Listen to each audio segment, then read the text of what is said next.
buen día, mi nombre es Alejandra Torres Aguilar y voy a presentar el videoensayo TEMEC, Cambio de reglas o nueva oportunidad para México, dentro de la Universidad IEXPRO, en el doctorado en Administración, Seminario de Política Empresarial y Alta Dirección. El docente a cargo es el doctor Ricardo Alejandro de Alba Molina. El contenido de este ensayo va a comenzar con la introducción, el contenido, las aportaciones bajo la experiencia profesional y o personal, una breve conclusión, así como las referencias. Vamos a comenzar explicando qué es el TEMEC y qué es el TLCAN o algunas de sus diferencias. El TLCAN era un tratado de libre comercio de América del Norte, de que surgió en 1994 y tuvo pues un periodo de tiempo vigente dentro de esos tres países. Sin embargo, a partir del 1 de julio del año 2020, este se reestructuró o se modificó radicalmente por el Tratado de México, Estados Unidos y Canadá, el cual entra en vigor en esa misma fecha antes mencionada. Sin embargo, ya se había firmado para el día 30 de noviembre de 2018 por los tres países que lo integran. Este tratado pretende ser un acuerdo comercial que dé beneficios de fondo y forma respecto a todas las estructuras comerciales y de negociaciones de los tres países. Como se ha venido analizando, el TLCAN ya necesitaba ciertas modificaciones de fondo y de forma. Es por ello que requería una transformación radical y aparece entonces el TEMEC en el año 2020. No por ello significa que el TLCAN no haya tenido sus aciertos en cierta medida. Por ejemplo, la participación del comercio exterior del periodo de 1994 a 2018 se multiplicó por 3, lo que incentivó en demasía el flujo comercial en el país y evidentemente en los países contiguos. También algunos sectores se vieron fortalecidos, como lo es el automotriz y el aeroespacial, y otros se rezagaron, como el del calzado, el de juguetes o el de granos. Esto es una mención que hace Orihuela en su redacción en el BBC, junto con Villamil. Como parte de la aparición de este nuevo tratado de libre comercio, aparecieron nuevas reglas, pero también nuevas presiones, así como el elemento de digitalización como un nuevo incentivo de motor al comercio internacional. Por su parte, se endurecieron las reglas entre el comercio internacional debido a las presiones que existían, como la globalización, como las brechas digitales precisamente, o como la regulación y la reconfiguración de las cadenas de suministro. Esto también se vino a ser presente debido a la aparición de la pandemia mundial, el COVID, en el año del 2020, que vino a hacer una reestructura total o una reingeniería tanto de fondo y de forma, tanto de las MIPYMES como de las grandes empresas respecto a sus cadenas de suministro, porque vinieron a relocalizar totalmente desde la parte inicial de una cadena de suministro hasta el front-end con el cliente, debido a la no proximidad o a la no cercanía del humano. Esto también evidentemente vino a relocalizar procesos, vino a fortalecer figuras como el nearshoring, como el offshoring, como el outsourcing, entre otras. Y evidentemente las regulaciones no tuvieron que ser o no tendrían que ser ya tan laxas para poder poner en marcha todo este tipo de propuestas. Como se ha venido observando a lo largo de este videoensayo, hay diferentes y muchos retos a los cuales se enfrenta el TEMEC desde el 2020, y la aparición del COVID o de la pandemia a nivel mundial agudizó mucho más el problema que se presentó respecto al comercio de flujo internacional.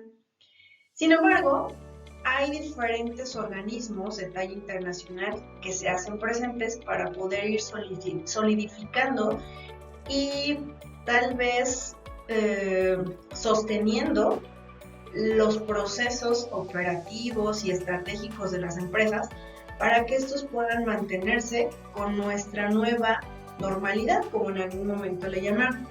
Por ejemplo, dentro del TEMEC en la Secretaría de Economía, por parte de nuestra ministra, se hace una declaración, comunicado, en el que nos mencionan cuáles fueron los puntos medulares que se tomaron en esta comisión que se hace en mayo del 2024 para la reunión de la Comisión de Libre Comercio del TEMEC, USMCA y CUSMA. Dentro de estos puntos se toma como tal que el balance y la cooperación trilateral debe de existir de manera continua e inoperante para poder hacer que todos estos procesos de comercio internacional fluyan de manera equitativa. Dentro de los ejes que se tocan en esta comisión son los que aparecen en pantalla. Se toca cómo se va a tratar a las pequeñas y medianas empresas.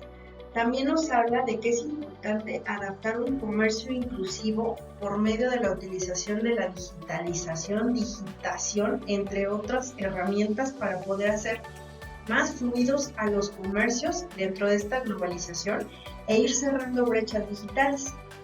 También es importante recalcar que el medio ambiente es parte importante de estos ejes que se toman dentro de la sostenibilidad y sustentabilidad propuestas en el TEMEC.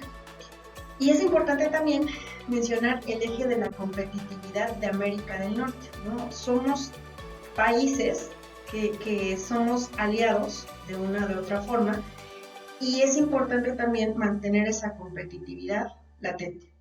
También por su parte se menciona el tema de los derechos laborales, así como la cooperación para prohibir la importación de bienes producidos con el trabajo forzoso. Como ya se había mencionado previamente, los derechos laborales son parte de estos elementos que se hacen partícipes dentro de este nuevo documento del TEMEC y que con la cooperación constante y continua y con el fortalecimiento de políticas públicas más sostenidas en función del tema laboral, podrían consolidarse un poco más este tipo de situaciones, tanto en Canadá como en Estados Unidos como en México.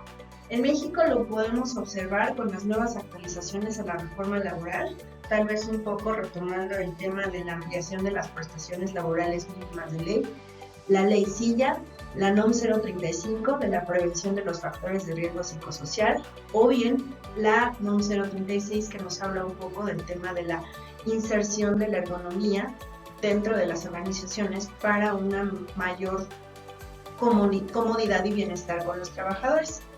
Y finalmente, el último punto que se toca dentro de esta comisión es que el compromiso continuo siempre va a ser clave para que se mantenga un impulso dentro de la implementación de todas estas propuestas en el tratado.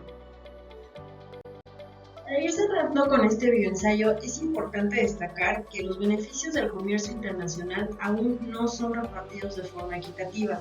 Es importante que los países trabajen de forma conjunta y equilibrada para poder hacer que estos flujos puedan ir hacia donde se deben de dirigir, generando buenas prácticas para con la sociedad misma. También es importante destacar que las cadenas de suministro aún es importante darles ese tratamiento que se corresponde, debido a que a veces existe una gran falta de apoyo por parte bien del gobierno o inclusive de los mismos empresarios, o bien por la falta de conocimiento o inclusive capacitación o políticas públicas. Es muy poco probable que estas cadenas de suministro se fortalezcan desde lo local hasta lo global. Otro punto a destacar es mencionar que el TEMEC solo es una herramienta hacia el camino del éxito, no es el éxito como tal en sí. El TEMEC es imperante que se consolide entre los tres países para que pueda lograr el éxito, no solamente entre los tres países, sino también entre los países de todo el mundo. Y finalmente es importante invertir en educación. La educación siempre va a ser un eje medular para poder consolidar diferentes procesos estratégicos en la sociedad, así como generar un desarrollo tecnológico, darle esta cabida o este fortalecimiento a políticas fiscales e industriales y que cada vez se vuelvan más inclusivas, generando mejores prácticas, que es lo que se necesita actualmente en la sociedad, con una visión de largo plazo para que en realidad lo local haga match con lo global. Para cerrar este videoensayo es importante destacar que el TEMEC solo representa una oportunidad. Es el camino a seguir y su éxito dependerá de su aplicación así, es decir, de la toma de decisiones internas que se hagan en el país, a nivel local o regional o nacional. Es tiempo de que dejemos de ser solamente un país que se dedica a hacer o a producir mano de obra barata y que nos convirtamos o que vayamos en esa transición hacia un país que innove, que invierta en tecnología, en educación, que se genere un valor agregado con un comercio justo y digital. Y también, para poder cerrar, me gustaría concluir con esta pregunta. ¿Qué estamos haciendo desde nuestras trincheras para que esta oportunidad sea más equitativa, más incluyente y más sustentable para todos? Con esta diapositiva cierro mi videoensayo, son las referencias de investigación para el mismo y agradezco su participación e interés.